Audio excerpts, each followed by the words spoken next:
as the natural hair community will tell you, natural hair is not for the weak.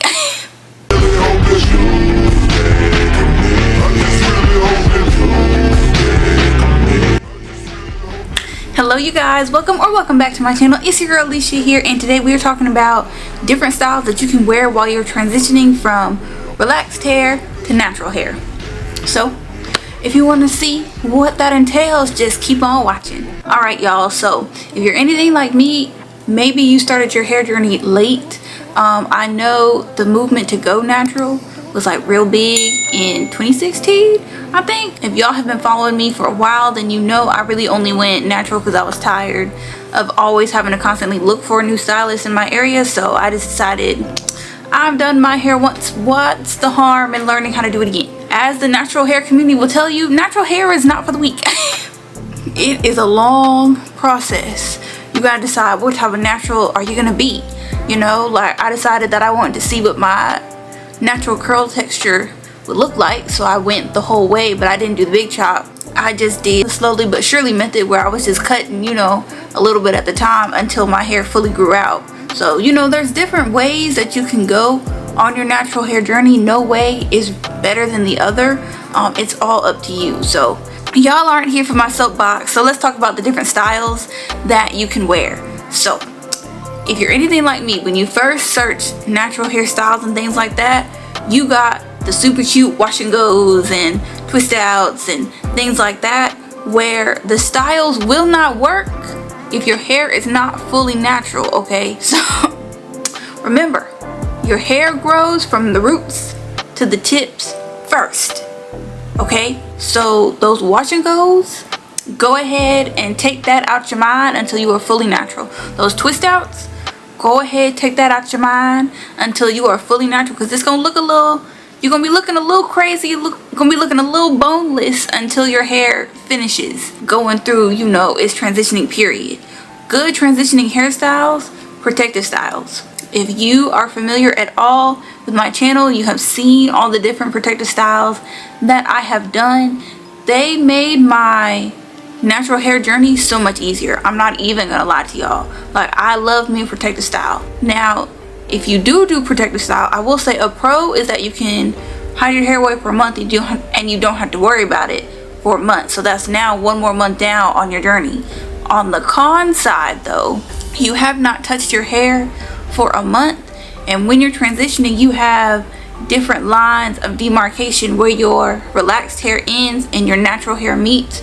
So you have to be more gentle with your hair, because if you're not, you're more likely to have breakage during your transitioning phases, just because of that line of demarcation.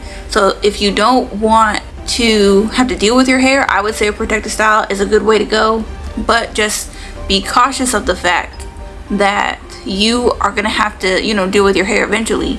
You're gonna have to deal with that shedding. You're probably gonna need a trim or something depending on how long that protective style is in for.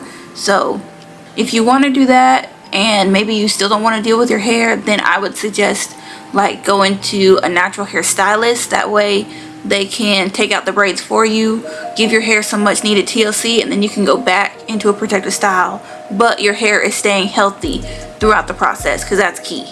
If you don't want to do a protective style, whether that's braids, passion twists, locks, I would stay away from like the faux locks and stuff, because a lot of people say that they end up accidentally cutting their own hair when they put in the faux locks and things like that. So I would just be careful of that one.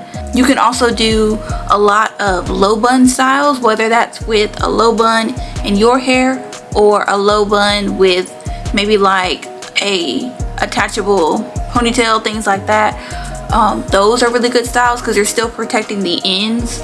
If you want to start getting experimental, flexi rods and perm rods, because the main difference in your roots and your ends are that your roots are starting to get curly, but your ends are staying straight.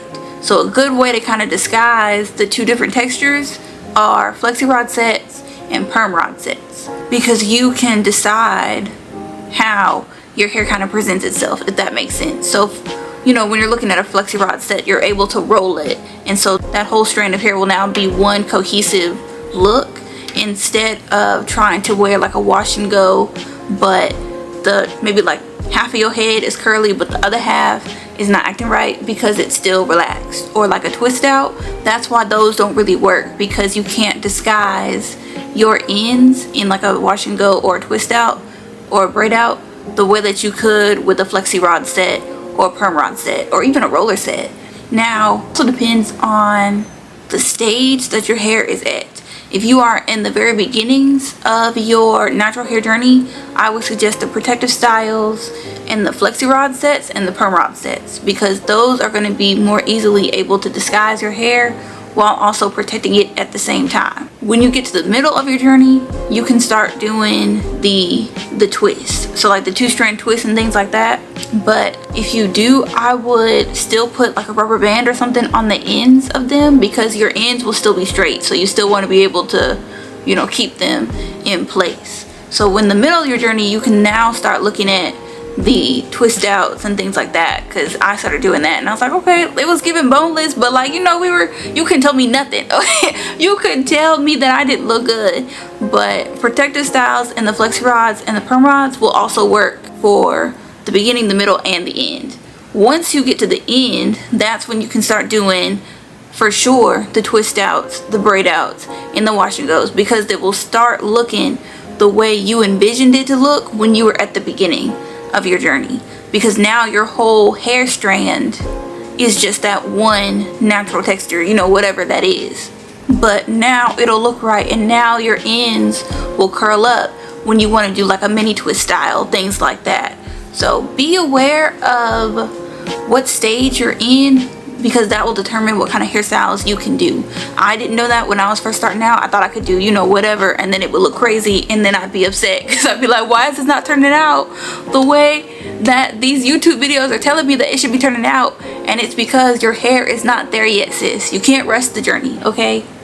Do not rush the journey unless you're gonna do a big chop, and even then, that's a whole other host of styles and things like that, like the TWAs and like the super cute fros, and maybe like the 2 space buns when your hair gets a little longer, you know, things like that. So you got to be aware of your hair length, the stage that your hair is in, and how fast or slow you want this journey to go. Now, if you are fully committed to doing your own hair, I would definitely suggest playing around in the beginning stages, because once you get to like that middle and end, number 1, you should have a consistent hair routine, and number 2, you're more confident in your skills, so now you're ready to start experimenting.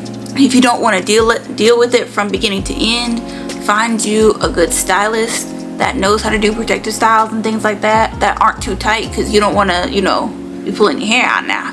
But do that, and then let them do the hair maintenance on the back end too. So you would take out your own braids, things like that, but then somebody else would be like washing it, conditioning it, things like that, making sure that your hair is good before you hop into another protective style.